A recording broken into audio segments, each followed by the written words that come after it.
Akkam jirtu barattoota har'a kan waliin ilaallu barnoota saayinsii waliigalaa kan kutaa 8ffaa waliin ilaalla jechuudha. Kutaa 8ffaa keessatti boqonnaa 3 waa'ee kompaawundoota ramaduu kan jedhu waliin ilaalla. Kompaawundoonni akkamittiin akka ramadaman waliin ilaalla jechuudha bal'inaan. Jalqaba irratti kutaa 7ffaa keessatti egaa waa'ee wantoota ramaduu elementoota kompaawundoota akkasumas foormulaawwan isaanii akkamittiin akka barreeffamanii fi akkamittiin akka moggaafaman ilaalleerra. Egaa boqonnaa kana keessatti immoo maal waliin ilaalla? Kompaawundoonni akkamittiin akka ramadaman ilaalla jechuudha. Egaa boqonnaa kana bakka afuritti qoodnee ilaaluu dandeenya. Inni jalqabaa hiikaa kompaawundoota orgaanikii fi inorgaanikiidha. Akkasumallee ramaddii isaanii ni ilaalla. Kutaa lammaffaa keessatti immoo yookiin mata duree isa lammaffaa keessatti immoo kompaawundoota orgaanikii kan jedhu qofaatti baasnee bal'inaan kan waliin ilaallu ta'a. Kompaawundoonni orgaanikii maal akka isaan ta'an waliin ilaalla jechuudha. Egaa mata duree kana jalatti kanneen akka haayidrookaarboonotaa fi faayidaawwan isaanii kompaawundoota orgaanikii maal akka isaan ta'an waliin ilaalla jechuudha. Mata dureen inni sadaffaan immoo kompaawundoota inorgaanikii kanneen akka oksaayidoota, asiidota, beezotaa fi ashaboolee kan jedhanillee kan waliin ilaallu ta'a jechuudha. Dhuma irratti waa'ee walnyaatinsa imbaabsawoo fi ashabooleellee ni baranna jechuudha. Egaa akka kanatti qoodnee ni baranna. Jalqaba irratti maal ilaalla? Hiika kompaawundoota orgaanikii fi inorgaanikii kan jedhu ilaalla jechuudha jalqaba irratti. Egaa kompaawundoonni madda isaanii irratti hundaa'uun kompaawundoota orgaanikii fi inorgaanikii jechuun bakka lamatti qoodamanii yookiin ramadamaa turaniiru. Egaa yeroo duriitti kompaawundoonni maal jedhamanii yaadamu ture? Kompaawundoonni wantoota lubbu qabeeyyii irraa maddanii kompaawundoota orgaanikii jedhamuun beekamu jechuudha. Kompaawundoota orgaanikii kanneen jedhaman kun warra kamidha? Warra lubbu qabeeyyii irraa maddan jedhamanii yaadamu ture. Lubbu qabeeyyii irraa kan maddan kompaawundoota orgaanikii jedhamanii yaadamu ture. Akkasumallee qabiyyee lafaa yookiin albuudota irraa kan argaman immoo maal jedhamanii yaadamu? Kompaawundoota inorgaanikii jedhamu ture jechuudha. Kompaawundoota inorgaanikii jedhamu. Asitti kompaawundoonni wantoota lubbu qabeeyyii irraa dhufan kompaawundoota orgaanikii yeroo jedhaman, kompaawundoonni qabiyyee lafaa yookiin albuudota irraa argaman immoo kompaawundoota inorgaanikii jedhamu ture. Kun yeroo duriitti wanta yaadamaa turedha jechuudha. Egaa jechi orgaanikii jedhu kun orgaanizimoota kan jedhu irraa dhufe. Akkasumas sababni isaa immoo kompaawundoonni orgaanikii orgaanizimoota yookiin bineeldota, biqiltoota fi bineeldota irraa qofaa maddu jedhamee waan yaadamaa tureef. Egaa kun hiikaa yeroo duriitti itti kennamaa turedha jechuudha. Kompaawundoonni amma yeroo ammaatti garuu kompaawundoonni kan inorgaanikii lama walitti fidnee kompaawundii orgaanikii tokko waan uumuu dandeenyuuf hiikaan kun soba ta'ee argameera jechuudha. Hiikaan kun sirriidha garuu dabalataanis inorgaanikii irraallee akka orgaanikiin argamuu danda'u nuuf hin kaa'u jechuudha hiikti kun. Kanaafiyyuu hiikti kun irra deebi'ee ilaalamee hiikameera jechuudha. Jecha biraatiin kompaawundoota orgaanikii akkasumas kompaawundoota inorgaanikii irraa laaboraatoorii keessatti qopheessuun hin danda'amu jedhamee yaadamu ture.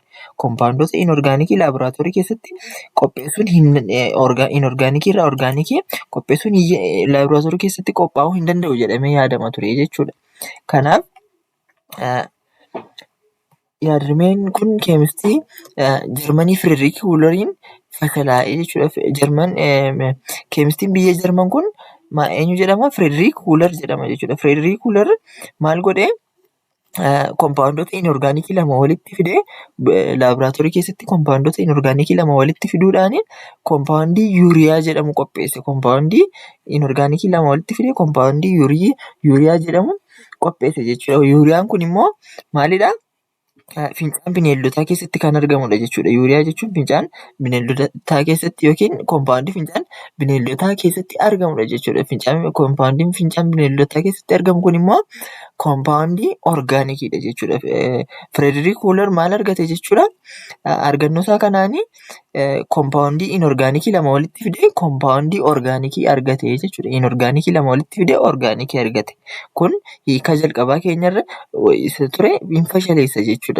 Laaboraatoorii keessatti argamuu hin danda'u kan jedha inorgaanikii irraa orgaanikii argachuun hin danda'amu kan jedhu hiikkaasaa fashalleessedha jechuudha. Koompaawundiin yuuriyaa kun koompaawundii orgaanikii waan ta'eefidha.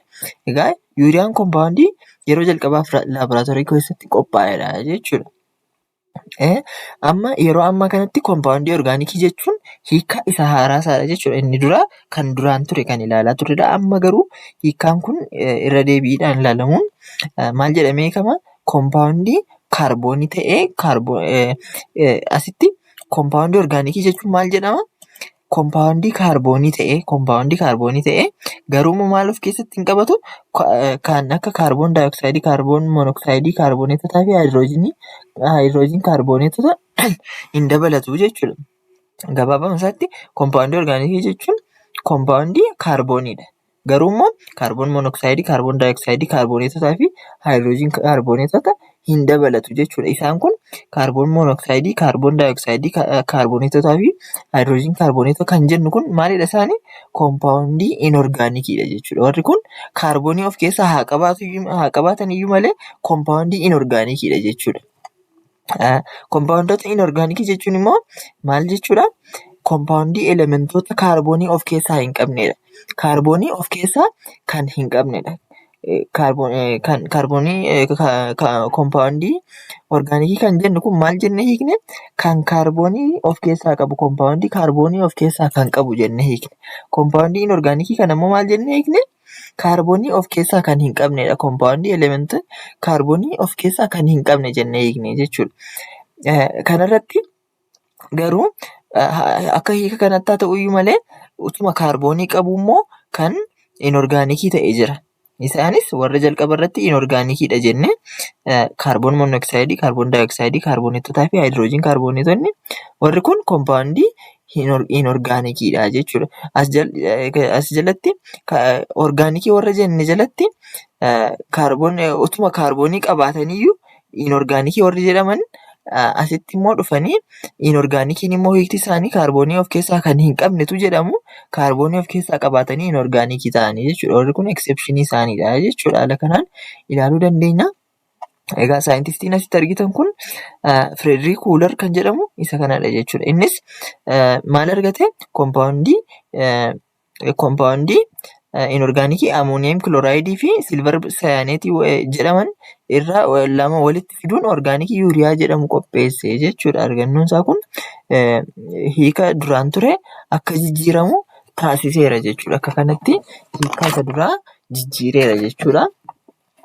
Asitti gilgaala 3.1 irratti koompaawundoota armaan gadii gareewwan koompaawundoota orgaanikii yookiin immoo inorgaanikii jalatti ramadi jedha. Jalqaba irratti itaanooliin nu kenneera. Itaanooliin maalidha? Itaanoolii kan jennu kuni kaarboonii, haayidiroojinii fi oksijiinii of keessaa qaba jechuudha. Foormulaan isaa C2H6O kanadha jechuudha foormulaan isaa.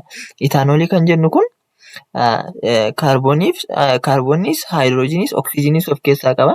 Kanaafiyyuu akka hiika keenyaatti kaarboon daayoksayidii, kaarboon monoksayidii akkasuma haayidiroojiin kaarboneetii fi kaarboneetota miti taanaan kaarboon daayoksayidii of keessaa qaba taanaan kaarboonii of keessaa qaba taanaan koompaawundichi orgaanikii jedhamuu danda'a jenneerra. Kanaafiyyuu itaanooliin immoo kaarboonii of keessaa waan qabuuf orgaanikii ta'a jechuudha. Itaanooliin orgaanikii ta'a. Kan itti aanu sukkaaradha. Sukkaarris akkasuma haayidiroojinii, kaarboonii fi oksijiinii of keessaa qaba jechuudha. Kaarbooniis, oksijiiniis, haayidiroojiniis waan of keessaa qabuuf sukkaarris kaarboonii koompaawundii orgaanikii jennee ramaduu dandeenya jechuudha. Kan itti aanu bishaanidha. Bishaan foormulaan isaa haayidiroojinii fi oksijiinii qofaa of keessaa qaba. Haayidiroojinii fi oksijiinii qofaa kan of keessaa qabu immoo orgaanikii jechuu hin dandeenyu. Maaliif? Hiikni koompaawundii orgaanikii keenya maalla?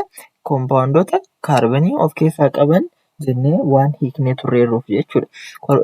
Kan koompaawundii kaarboonii of keessaa hin qabne immoo inorgaanikii jalatti ramadamaa jechuudha. Kanaafiyyuu bishaan kaarboonii of keessaa hin qabu waan ta'eef inorgaanikii ta'a jechuudha.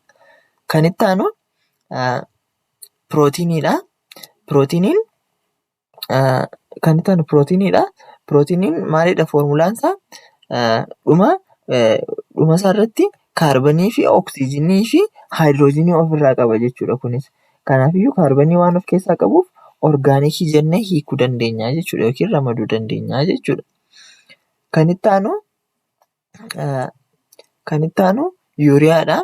Yuuriyaan asitti akkuma saayintistiin Firederik Huular jedhamu kun koompaawundii orgaanikii yuuriyaa jedhamu qopheesseera jenneerra. Kanaafiyyuu yuuriyaan orgaanikiidha jechuudha. Koompaawundii orgaanikiidha. Kaarbaniis of keessaa qaba waan ta'eef jechuudha. Dhumarratti kaalsiyeem kaarbooneetiidha. Kaalsiyeem kaarbooneetii kan jennudha. Kaalsiyeem kaarbooneetiin kun kaalsiyeemii fi kaarbooneetii kan of keessaa qabudha. Kanaafiyyuu maalidha kuni? Inorgaanikiidha jechuudha. Akka kanatti ramaduu dandeenya. Inorgaanikii jennee ramaduu dandeenya jechuudha. Kan itti aanu koompaawundoota orgaanikii kan jennudha.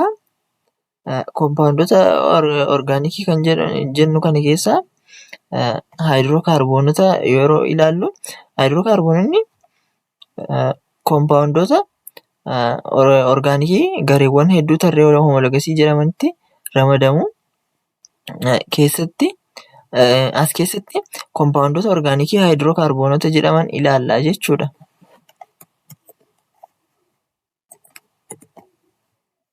Egaa haayidirookaarboonota kana kutaa itti aanutti bal'inaan kan waliin ilaallu ta'a jechuudha. Haayidirookaarboonota akkasuma alkeenota akkasumallee gilgaala kana kutaa itti aanu irratti gilgaala 3.2 kana waliin ni hojjenna. Akkasuma kan itti aanu haayidirookaarboonota keessa alkiinonni jiru akkasumallee alkaayinoonni jiru. Gilgaala kanallee kutaa itti aanutti kan waliin ilaallu ta'a jechuudha. Gaaffilee kana kan waliin ilaallu ta'a kutaa itti aanutti. Ramaddii isaanii hunda isaanii kan waliin ilaallu ta'a jechuudha. Kanaarraa koompaawundii orgaanikii kanarratti haa dhaabnu. Egaa viidiyoon kun kan isinitti tole yoo ta'e laayik gochuu hin dagatinaa. Hiriyoota keessaniif illee akkasuma qooduu hin dagatinaa. Barattoota baay'ee bira geessisaa. Hiriyoota keessanillee qoodaa. Akkasuma chaanaalii kana saabskiraayib gochuun viidiyoon yeroo gadhiifnu dafee akka isin qaqqabu gochuu hin dagatinaa. Saabskiraayib yoo gootan dafee waan isin qaqqabuuf akkasumallee viidiyoolee kan kutaa 8 saayinsii waliigalaadhaan akkasuma herreegallee kan waliin bal'inaan kan waliin ilaallu sabjektoota adda addaa kanneen akka lammummaallee hojjennee waan isiniif gadhiisaa jirruuf chaanaalii kana saabskiraayib gochuun barattoota baay'ee bira geessisaa ofiis ilaalaa jennaa. Waan nu hordoftaniif galatooma. Akkasuma yaada qabdaniif immoo koomentii irra kaa'aa. Viidiyoo isiniif gara fuulduraatti akka hojjetaman barbaadan illee koomentii irra kaa'aa jennaa. Galatooma.